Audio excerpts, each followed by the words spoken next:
नमस्कार विद्यार्थियों, वंदे वाणी हिंदी साहित्य चैनल में आप सभी का स्वागत है। हमारे अलंकार जो है लगभग पूरे हो गए हैं। हमारे ये अंतिम अलंकार आज का जो है अपनौती अलंकार है।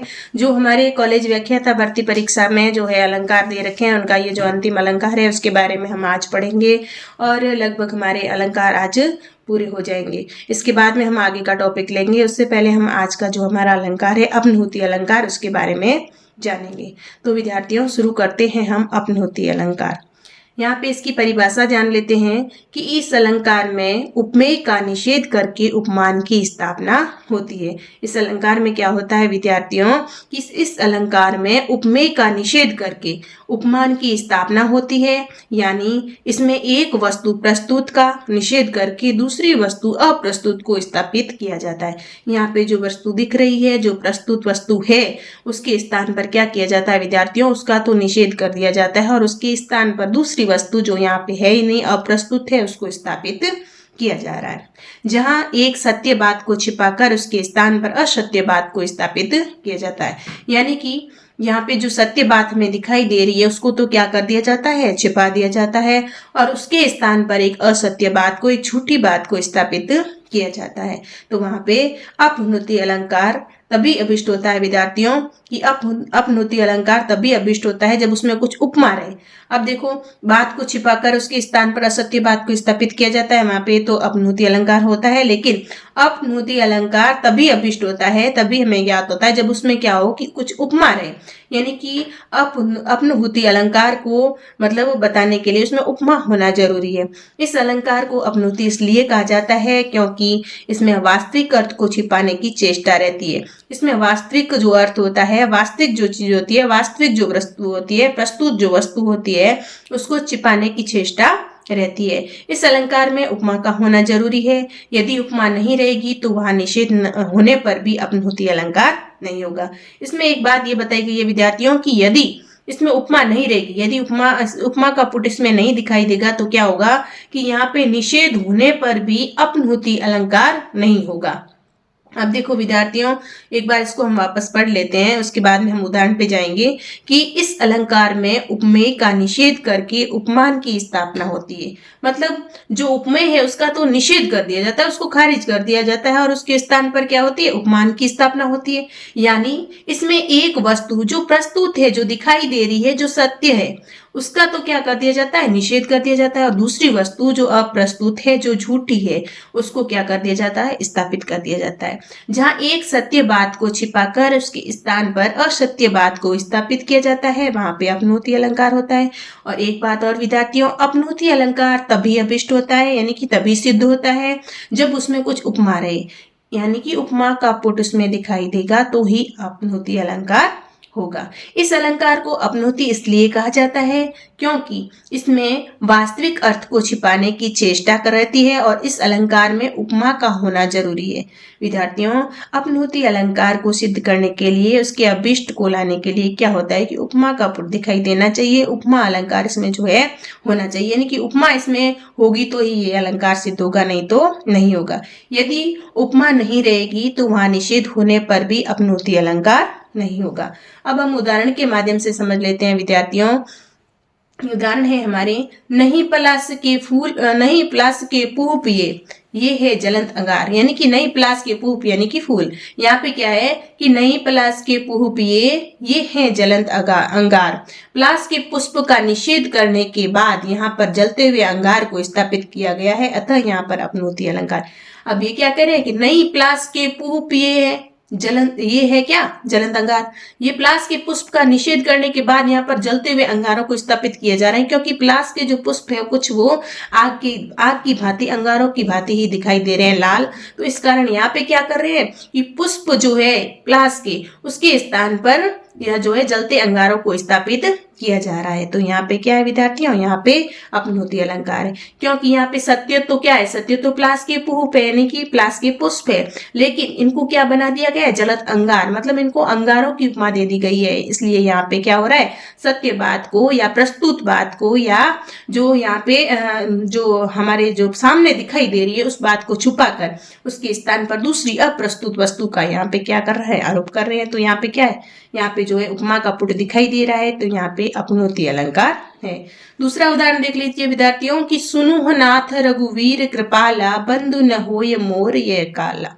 एक बार इसको पुनः पढ़ते हैं कि सुनुह नाथ रघुवीर कृपाला, बंधु न होय मोर यह काला। यहाँ पे क्या हो रहा है कि सुग्रीव भगवान श्री राम जी से कहते हैं कि हे प्रभु, मैंने तो आपसे पहले ही कहा था कि बाली मेरा भाई नहीं है, मेरा काल है। यहाँ पे भाई को क्या दर्शाया गया है? भाई को काल बताया गया है। यहाँ पर वाली की तुलना भाई को निषेध करके काल से की गई है। वाली की तुलना किससे की है? भाई को, जो भाई है उसका, लेकिन उसको भाई न दिखा के काल से उसकी तुलना की गई है, इनकी काल की उपमा उसे दे दी गई है। अतः यहाँ पर अपनोती अलंकार है। यहाँ पे विद्यार्थियों, यहाँ पर वाली की, वाली नहीं है, ये बाली है, थोड़ी सी मिस्टेक है टाइपिंग में, आप इस वाली को बाली समझना। यहाँ पर बाली की तुलना भाई को निषेध करके काल से की गई है, अतः यहाँ पर अपनोती अलंकार है। अब विद्यार्थियों, अपनोती अलंकार जो है प्रधानतः प्रतिषेध पर निर्भर करता है। प्रतिषेध का मतलब निषेध, निषेध का मतलब ही उसको मतलब नकार देना। जो वस्तुतः जो चीज सत्य है उसको नकार देते हैं, प्रस्तुत जो चीज है उसको नकार देते हैं, प्रतिषेध कर देते हैं, उसका निषेध कर देते हैं, और उसके स्थान पर दूसरी जो है असत्य या मिथ्या जो भी होती है, झूठी जो भी वस्तु होती है, जो व्यक्ति होता है, जो भी है, उसकी तुलना जो है वहां पे कर दी जाती है, उसको आरोपित कर दिया जाता है।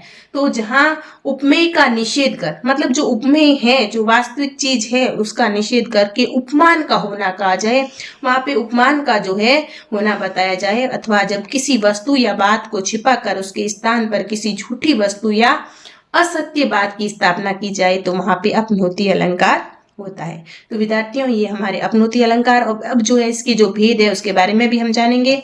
तो अपनोती अलंकार के जो भेद है वो विद्यार्थियों हमारे हैं कि इसमें जो भेद दिखाई दे रहे हैं आपके, पहला है शुद्धापनोती, दूसरा हेतुपनोती, तीसरा आपके प्रस्तापनोती, चौथा है भ्रांतापनोती, जो है पांचवा है आपके छेकापनोती, और छठा है केत्वापनोती। हम एक एक को इसको जान लेते हैं कि ये अपनोती अलंकार के भेद कौन कौन से हैं।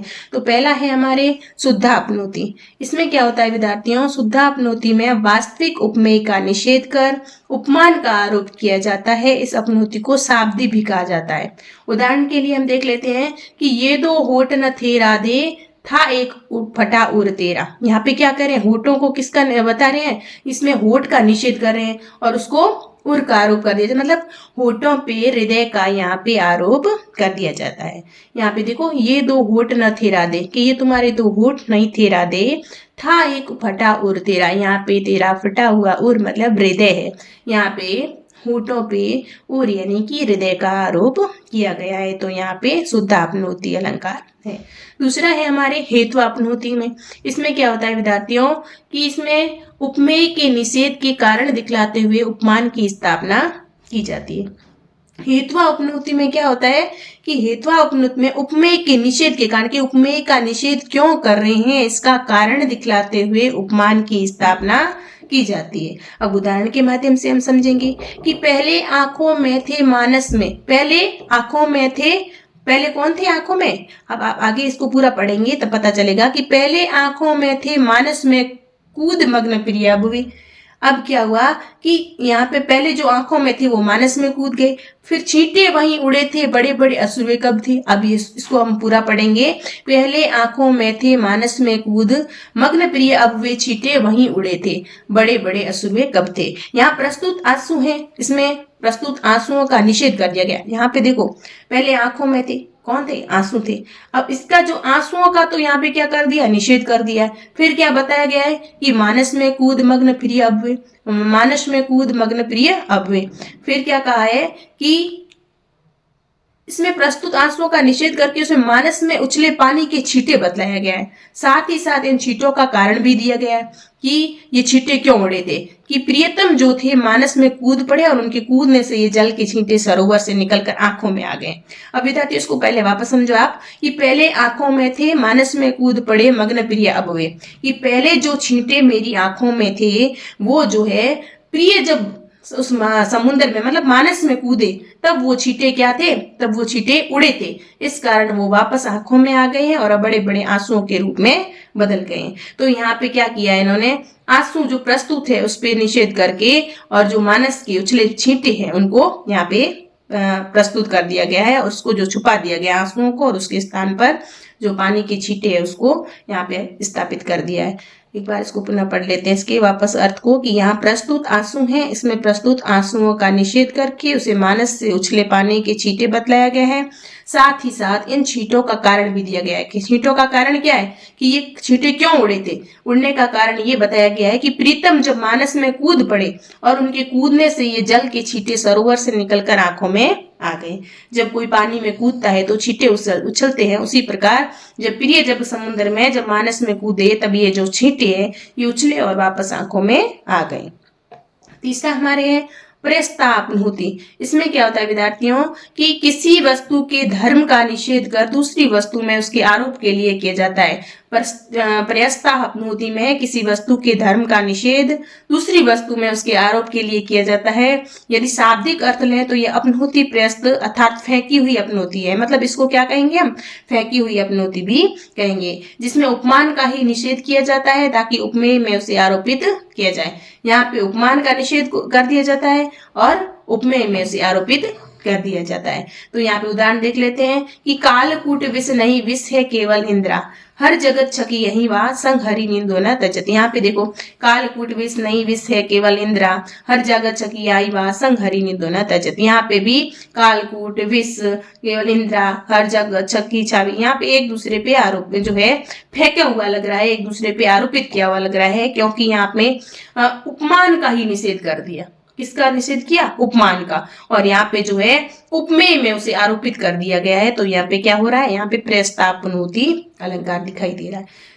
चौथा है हमारे भ्रांता अपनुति। इसमें सत्य को उजागर कर किसी भ्रम को दूर कर दिया जाता है। इसमें ज्यादा कुछ नहीं है। यहाँ पे सत्य जो भ्रमण अपनुति में क्या होता है कि यहाँ पे सत्य को उजागर कर दिया जाता है और भ्रम को दूर कर दिया जाता है। और इसके आगे वाला है हमारे छेका अपनुति में, किसी बात के उजागर हो जाने पर मिथ्या बात कहकर छिपा दिया। इसमें क्या होता है, उसमें तो भ्रांत अपनुति में तो सत्य को उजागर करके भ्रम को दूर किया जा रहा है, लेकिन छेका अपनुति में क्या होता है विद्यार्थियों, किसी बात को उजागर हो जाने पर, अब सत्य यहाँ पे उजागर हो रहा है लेकिन उसको छुपाने के लिए मिथ्या बात कह दी जाती है और उसको सत्य को जो है छिपा लिया जाता है। छेका में छुपाना, भ्रांति में उजागर करना। आपको ऐसे याद रखना है कि यहाँ पे भ्रांता अपनुति में तो क्या होता है, सत्य को उजागर करके भ्रम को दूर किया जाता है। भ्रांता अपनुति में भ्रांति हो नहीं रही है, भ्रांति यहाँ पे दूर हो रही है।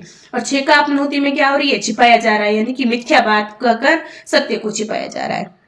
और इसके आगे वाला है केत्वा अपनुति। इसमें प्रस्तुत उपमेय का प्रत्यक्ष निषेध न करके केत्व अर्थात अन्य शब्दों के द्वारा निषेध किया जाता है। यहाँ पे क्या हो रहा है कि इसमें प्रस्तुत उपमेय का प्रत्यक्ष मतलब एकदम से सामने से निषेध नहीं कर रहे हैं, सामने से विरोध नहीं कर रहे हैं, केत्व अर्थात अन्य शब्दों से इसका निषेध किया जा रहा है। वहां पे केत्वा अपनुति अलंकार होता है। तो विद्यार्थियों, ये अपनुति के जो अलंकार के भेद है उसको आप याद रख लेना। शुद्ध अपनुति के उदाहरण भी मैंने आपको समझा दिए, हेतु अपनुति के भी और प्रस्ता अपनुति के, और इसमें भ्रांता अपनुति और छेका अपनुति और केत्वा अपनुति, इसलिए छोटे छोटे है, इसमें ज्यादा कुछ है नहीं। भ्रांति में आपको याद रखना है भ्रांता अपनुति में कि यहाँ पे सत्य उजागर करके भ्रम दूर किया जाता है, और छेका अपनुति में क्या होता है विद्यार्थियों, यहाँ पे सत्य उजागर हो रहा है लेकिन मिथ्या बात कहकर उसको छिपाया जा रहा है। और केत्वा अपनुति में क्या होता है विद्यार्थियों, यहाँ पे इसका जो उपमेय का प्रत्यक्ष मतलब सामने से विरोध नहीं करके, सामने से निषेध नहीं करके अन्य शब्दों के द्वारा इसका निषेध किया जाता है। विद्यार्थियों, ये था हमारे अपनुति अलंकार। आज के लिए इतना ही। अगली क्लास में हम इससे आगे का जो भी टॉपिक होगा उसके बारे में पढ़ेंगे। धन्यवाद।